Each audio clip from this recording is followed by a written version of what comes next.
Juan's rainbow എന്നാണ് ഈ കേക്കിന്റെ പേര്. ജുവാൻ ലോബോ എന്ന ഫ്രഞ്ചുകാരി യുദ്ധത്തിന് പോയ ഭർത്താവായ ആൽബർട്ടിന് വേണ്ടി ഉണ്ടാക്കിയതാണ് ഈ റെസിപ്പി. സ്ട്രോബെറി കൊണ്ടാണ് ജുവാൻ ആദ്യ ദിവസം കേക്ക് ഉണ്ടാക്കിയത്. യുദ്ധം അവസാനിച്ചില്ല. വരാമെന്ന് പറഞ്ഞ ദിവസം ആൽബർട്ട് വന്നില്ല. പിറ്റേന്ന് ജുവാൻ ഒരു പിസ്താ കേക്ക് ഉണ്ടാക്കി ആൽബർട്ടിനെ കാത്തിരുന്നു.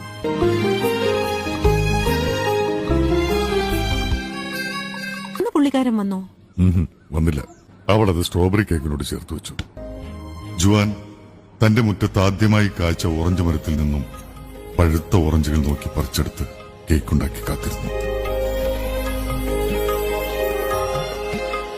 യുദ്ധം അവസാനിച്ചു.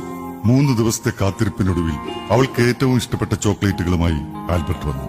അവൾ അത് അവനു വേണ്ടി കരുതി വെച്ച കേക്കിലേക്ക് ഒരുക്കി ചേർത്തു.